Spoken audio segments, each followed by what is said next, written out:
It's an absolutely gorgeous morning out here this morning.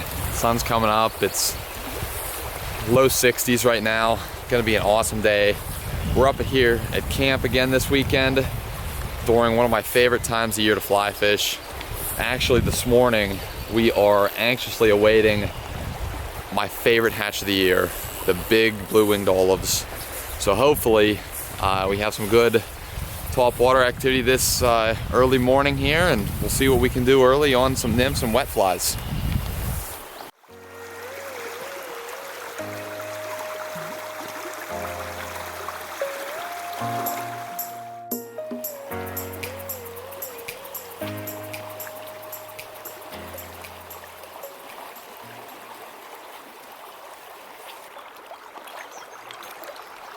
Got the first trude of the morning. Looks like he took the old Frenchie.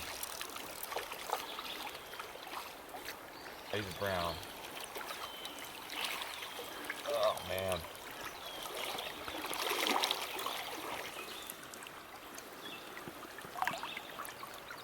Just trying to get over.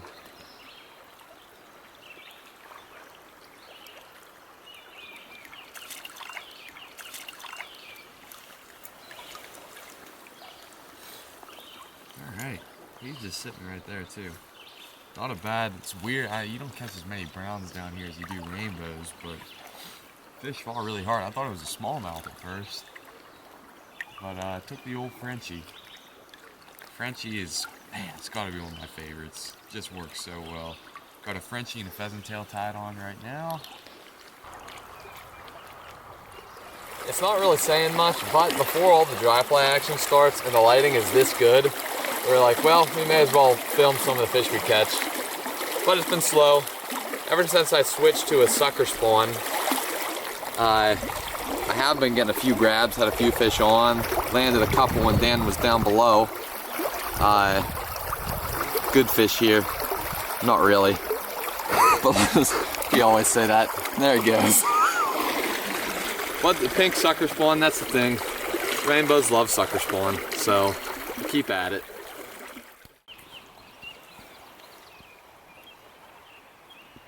Kind of headed your way. It's a big herd. There's a bunch of spinners flying around Dan's head here. He's trying to grab one, but the thing with spinners is they are extremely fast. So I don't know if we're going to be able to get one.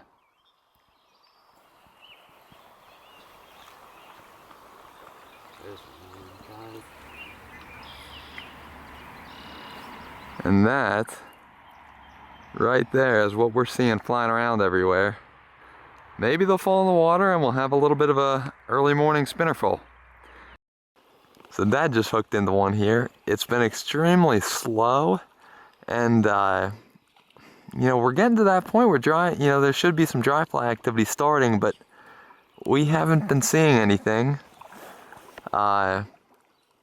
Which, hey, maybe it won't happen this morning.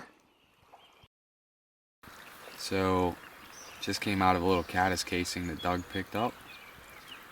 And this is a pattern we really liked, GD catnip, George Daniel catnip. You can find it in his book, super easy pattern. Just two types of chenille with a scud back over the back. And I mean, that matches up pretty good. That's probably like a size 10.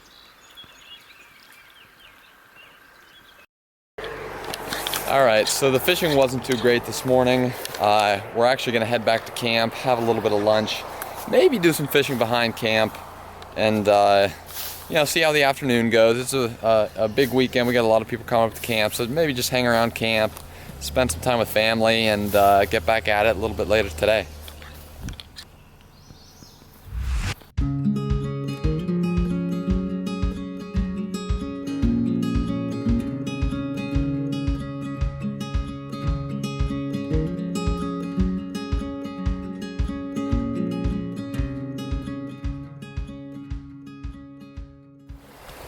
Okay, so this is kind of our take two.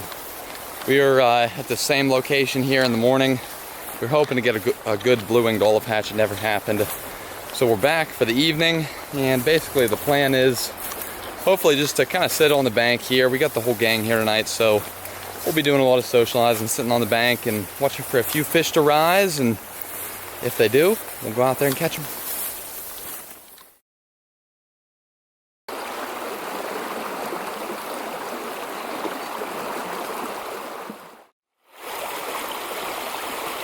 Doug hooked up with the first fish of the evening. So there's a little bit, there's like a depression kind of right here at the top of this riffle. Here's the riffle. We're fishing down here. Doug goes up there. Oh my gosh, this fish is fighting pretty good. But he goes up there and hooked into a fish. Nice. Oh, that's a good fish. Okay. All right, so I just pulled this guy out of a hole that we really, that we fish in this location a lot, and there's a hole that's kind of dug out right in the center there, right up against the bank.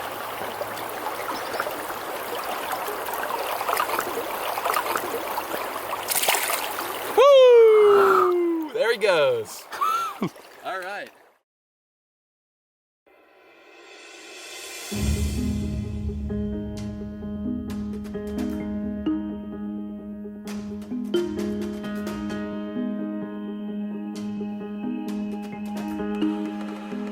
So I was just out there nymphing, and I'm seeing a few flies coming off. Looks like a couple of gray fawks that I had seen, and I looked down below me and I saw everyone's fishing down below me. It looks like Jim was throwing a dry fly though. So I think what I'm gonna do is just get out, watch the water for a little bit, and hopefully if this gray fawk's hatch continues, we might see some topwater activity.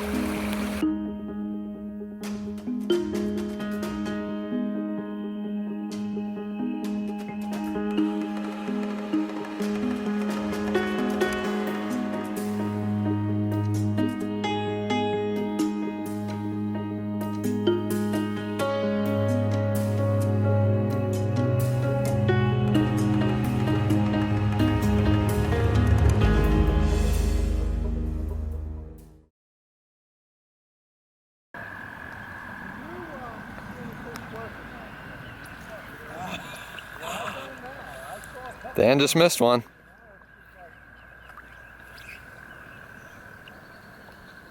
I just picked up one. Oh! Is he off? He's off. Did you jug him? Yeah.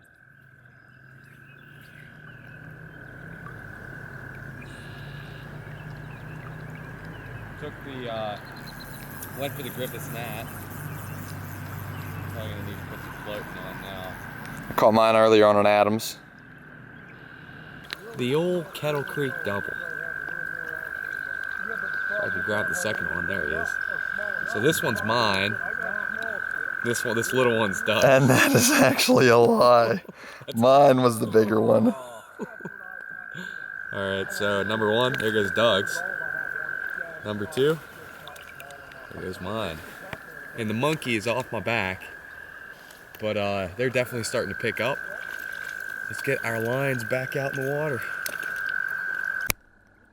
Good. All right, so we're mic'd up, about to get in on the dry fly action. So I had to wade over to deep water in order to get the mic. I have a hole in my waders, so in order to get back out, gotta clog that hole, just hobble on out. And we made it, nice and dry.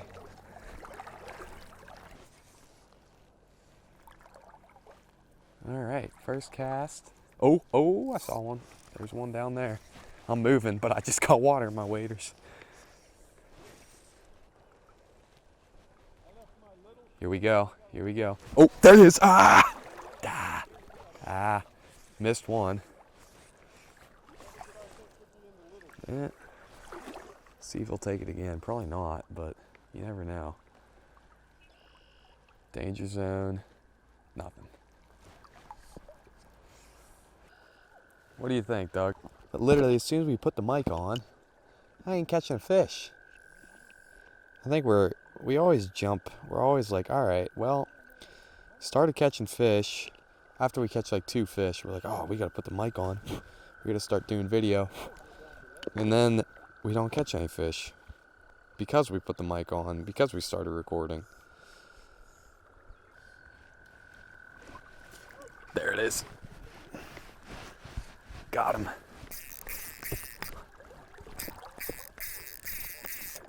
Oh yeah.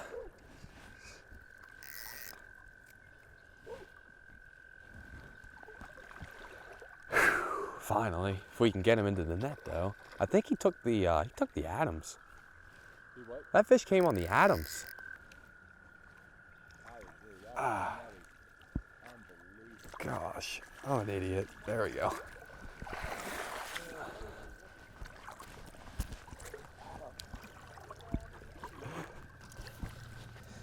Finally. And we got the hook set on film.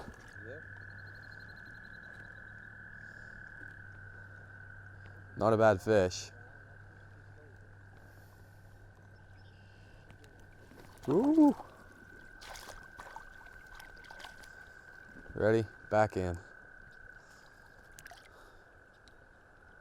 Did you get that? I hope.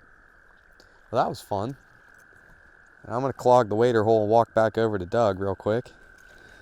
And we're gonna switch the mic out. It's his turn now. All right, I just saw a gray fox hopping on the water there. So, let's see if we can entice him to come up and take our fly. He never did take the fly that I saw jumping on the water. He kept missing it. So, we'll see if he'll take this one. I just saw one out there.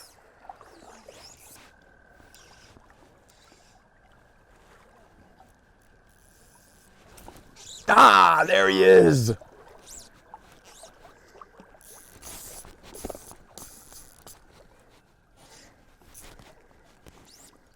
Woo!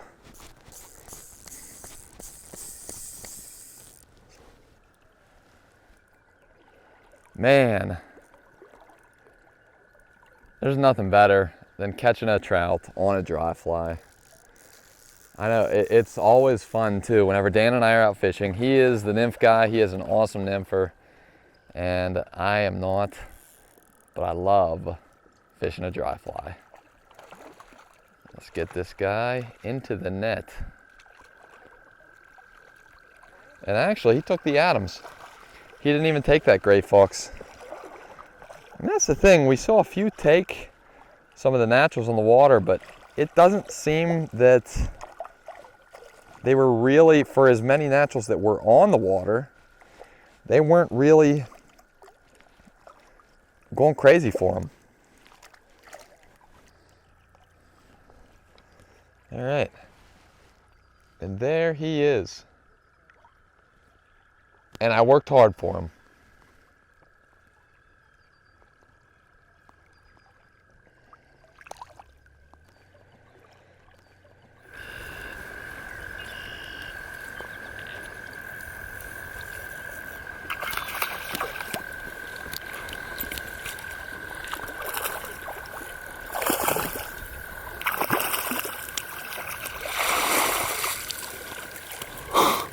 All right. That guy took the gray fox. I actually saw him chasing a gray fox on the surface. Saw this guy right here. He was chasing a March Brown or a gray fox on the surface there. And that thing was kind of bumping along and he ended up missing it. So I had to make a real long cast over the other bank and he took it on the first pass over.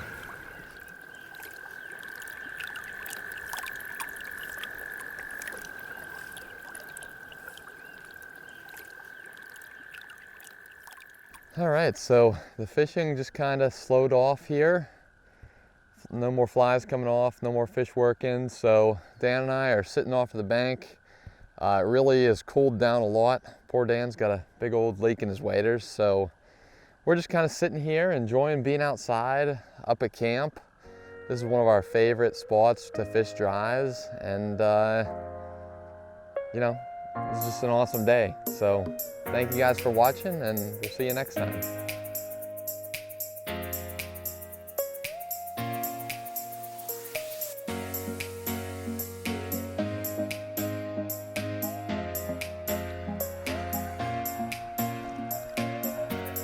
Oh, that's right in front of me. Oh, that's money. That's a fish right there. There he is. Oh my gosh. Did you see that?